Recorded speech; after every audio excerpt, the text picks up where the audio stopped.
험악한 세월을 보내며 험악한 세월을 보내며라는 말씀으로 같이 말씀을 나누겠습니다. 화면이 파라니까 시원은 한데 잘 보이시려나 모르겠어요. 글씨를 조금 더 수고스럽지만 키워주시면 나중엔 더 좋을 것 같습니다.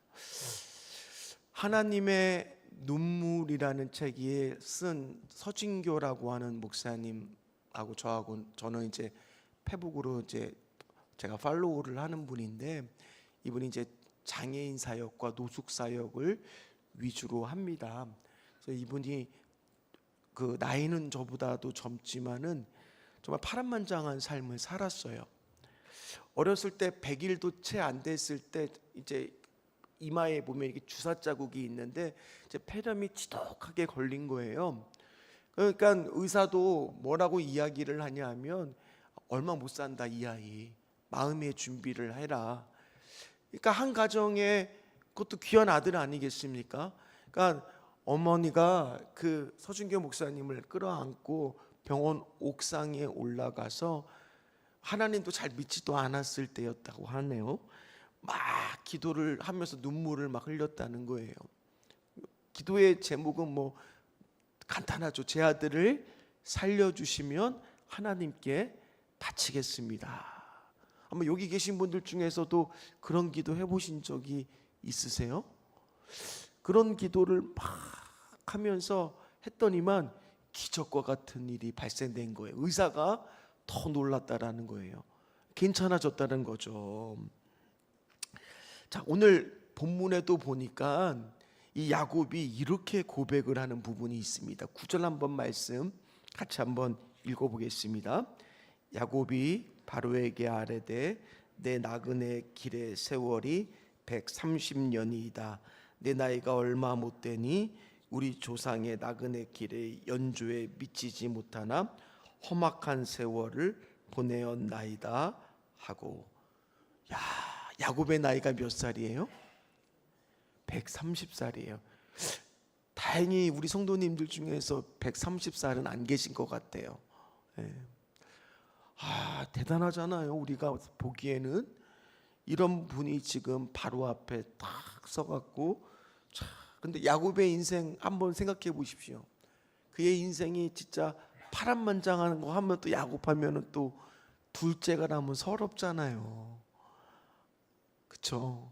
젊은 시절에 그 팥죽 사건으로 삼촌 라반의 집에 가서 20년을 봉사하고 거기서 또 결혼하고 또 돌아오는 길에 그 환도뼈가 또 어긋나갖고 또 장애를 입고, 결국에는 또 사랑하는 아내 라헬을 또 먼저 떠나보내고, 심지어 자기가 사랑하는 아들조차도 형제들 간의 다툼으로 인해서 팔려갔지만 좀 전까지만 해도 요셉이 뭐한 줄 알았어요? 야곱은 죽은 줄만 알았고, 보통 우리 어르신들이 그렇게 얘기하잖아요.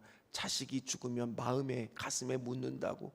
얼마나 괴로워했겠습니까? 그러니까 그의 인생을 오늘 어떻게 표현을 합니까? 말씀해 보니까 9절에 험악한 세월을 보냈나이다. 아마 여기 계신 분들 중에서도 지금 어떠한 사연들은 다 있으실 거예요. 노사연은 아무도 없으실 거예요. 여태까지 살아온 세월 돌아보면은 험악한 세월을 보내신 것 같으십니까? 그런데 또 가만히 생각해 보면요, 이 성경에 우리가 천국 가면 야, 너만 험악한 세월을 보냈냐, 예를 들어서 남편 때문에 고생 많이 한 사람은 이 수가성의 여인이 야, 너 나만큼 고생했냐, 그렇게 얘기하면 할 말이 또 없을 수도 있어요. 그러나 어쨌든 간에 여러분들도 나름대로 다 험악한 세월을 보냈을 겁니다.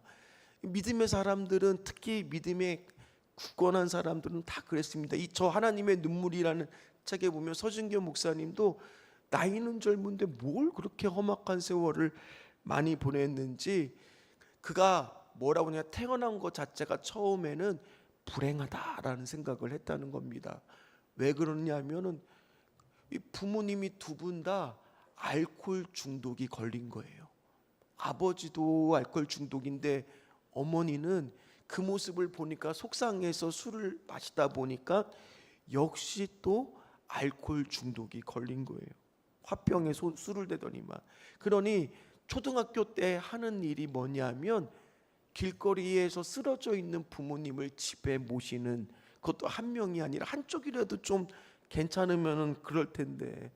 그리고 더 힘든 것은 뭐냐면은 속상하니까 어머니가 탁 소리 지르고 부정적인 이야기를 하다 보니까 자녀가 영향을 받겠죠. 그리고 어머니가 술을 드시면 아버지가 그렇게 어머니를 때리니까 이 서준교 목사님도 막다가 보니까 자기도 맞고, 그러면서 너무너무 힘드니까 유일한 피난처가 어디였느냐, 교회에 와갖고 예배당에 딱 앉아갖고 저 앞을 보면서 아무 소리도 안 하고 멍하니 앉아 있는 게 자기한테는 가장 큰 위로였고 희망이었다라고 고백을 책에서 하더라고요.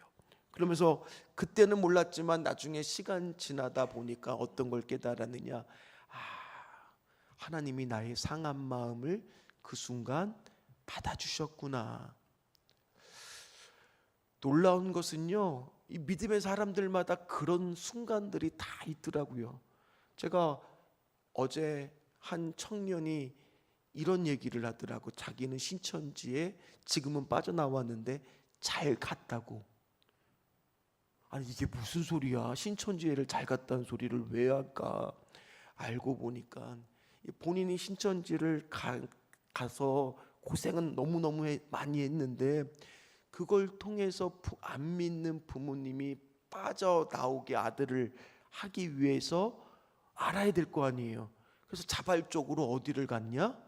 교회를 가서 예수님을 믿었다는 거예요. 그래서 그 청년이 나중에 막 오열을 하면서 간증을 하는데 뭐라고 말하느냐, 자기는 과거로 다시 돌아가더라도 신천지를 갈 거라는 거예요. 왜요? 사랑하는 부모님의 예수님 믿게 되어서. 무슨 뜻인지 이해가 되세요? 험악한 세월을 보냈지만은 그 세월을 보내는 동안에 야곱은 오늘 이렇게 말할 수 있는 것은, 지나고 보니까 하나님이 나와 함께하고 있었구나. 오늘 여러 가지 아마 고민으로 가정과 자녀의 문제로 나오신 분들도 이 자리에 있을 겁니다. 제가 이렇게 성도들을 보면 어떤 분은 자녀에 대한 기도를 그동안도 너무 오랫동안 했는데 어떤 고백을 하냐, 이제는 기도조차도 안 나올 정도로 진짜 험악한 세월을 보내다 보니까 마음이 많이 힘든 분도 있었고요. 또 어떤 가정은 자녀를 기다리고 있어요. 낳기 위해서. 그런데 아이가 생기지 않아 정말 기도하고 있는 가정도 제가 보았습니다. 근데 오늘 말씀이 여러분들한테 응답의 말씀이 되기를 간절히 축복합니다. 자, 왜 그러느냐? 보십시오. 오늘 7절에 어떤 말씀이 있는지를 같이 읽도록 합니다. 요셉이 자기 아버지 야곱을 인도하여 바로 앞에 서게 하니 야곱이 바로에게 축복하매. 자, 한번 생각해 보세요. 야곱이 130세라는 것은요, 걸었을 때도 뭐 빨리 걷지도 못했을 거예요. 천천히 그 아들 손을 안고 왔을 겁니다. 근데 저 앞에 보니까 누가 떡하니 왕자에 앉아 있는 거예요. 그렇다고 뭐 바로 왕이 막 일어나갖고 아이고 어르신 오셨습니까? 그러지는 않았을 거 아니에요. 딱 거만하게 딱 앉아 있을 거고, 뒤에는 시퍼런 창을 들고 있는, 칼을 차고 있는 병사들이 호위를 했을 거고, 그 앞에는 수많은 신하들이 있는 가운데 그 앞에 야곱이 섰을 때 야곱은 당연히 바로 앞에서 절도했을지도 몰라요. 그러니까 누가 봐도 권세와 능력과 모든 면에서 세상적 관점에서 보면은 누가 누구를 축복하는 게 맞는 얘기예요. 야곱이 바로를 축복해 줘야 돼요? 아니면 바로가 야곱을 축복해 줘야 돼요? 아니 우리의 관점에서 보면은, 상식적인 선에서는 뭘 줄 수 있는 것도 바로잖아요. 파라오잖아요. 근데 오늘 말씀해 보니까 누가 누구를 축복해요? 누가 누구를 축복합니까? 그것도 한 번이 아닙니다. 10절 말씀에 보면은요, 나갈 때도 또 한 번 뭐 합니까?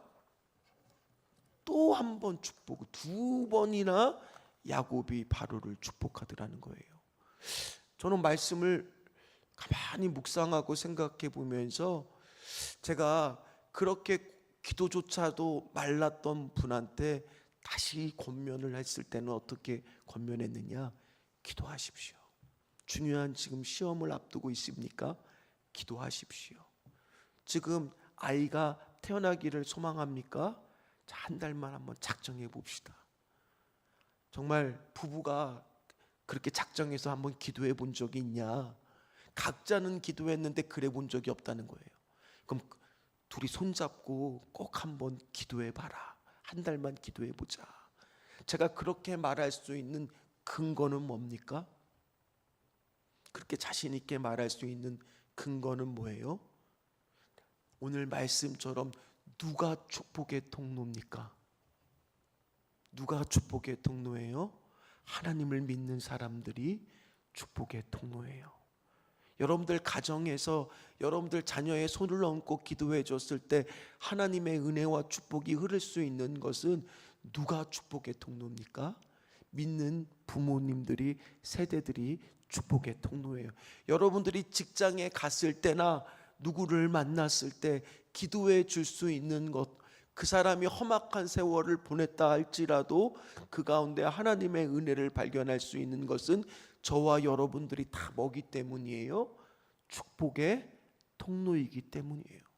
그러면 하나님이 이렇게 큰 사명을 여러분들한테 주셨으니 여러분들이 해야 될 일은 뭐겠습니까? 기도하는 일인 줄 믿습니다. 여러분들 자녀들을 놓고 아무리 장성해도 지금 하나님을 믿지 않을 수도 있는 것이고 지금 일이 막혀 있을 수도 있는 것이고 하나님 앞에 소홀할 수도 있는 겁니다. 그런데 놀라운 것은 오늘 보니까 세상적으로 잘나고 성공한 사람이 손을 얹고 축복해주는 축복의 통로자가 아니라 바로 야곱이 축복의 통로자였다는 사실을 기억하시기를 주의 이름으로 축복합니다. 오늘 이 서진교 목사님도 왜 책 제목이 하나님의 눈물이었냐면요, 이렇게 책에서 고백을 해요. 내가 생각해 보니까 축복의 때만 하나님이 나와 가까이 있었던 게 아니라 아까도 얘기했듯이 힘들 때마다 저 자리에 앉아서 멍하니 본 거, 그게 자기는 기도인 줄 몰랐는데 기도였다는 거예요. 오늘 여러분들도 속상하고 험악한 세월을 보내는 것 같이 힘든 것 있을 때 여기 나와서 긴 말하지 않아도 하나님이 여러분들 마음을 알까요? 모를까요? 아시죠? 그럼 멍하니 저기를 보면서 하나님을 생각하면 하나님이 여러분들의 그 모습조차도 기도로 생각하실까요? 안 하실까요? 하신다는 거예요. 그러면서 그 서진교 목사도 깨달았다는 거예요. 그렇지. 하나님이 우리가 넘어지는 순간 즉시 달려와 안아주십니다. 함께 울어주십니다. 덕분에 내가 살았습니다. 주님의 눈물이 나를 살렸습니다. 라고 그 책에서 고백을 하거든요. 말씀을 마무리하도록 하겠습니다. 말씀을 준비하면서 오늘 메시지는 너무나 명확하고 간단합니다.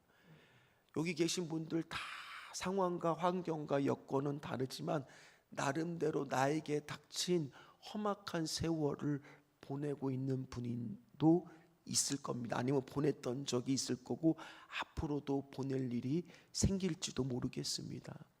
그러나 놀라운 것은요, 그런 고난의 순간에 하나님은 더 가까이 하시는 거예요. 축복의 순간을 가까이 하시는 것보다 고난의 순간에 나와 함께 하시고, 하나님도 여러분들을 위해서 눈물을 쏟을 정도로 그렇게 여러분들과 함께 하실 겁니다. 그때 여러분들이 해야 될 일은 좌절할 필요 없이 내가 뭐라고요? 축복의 통로자라고.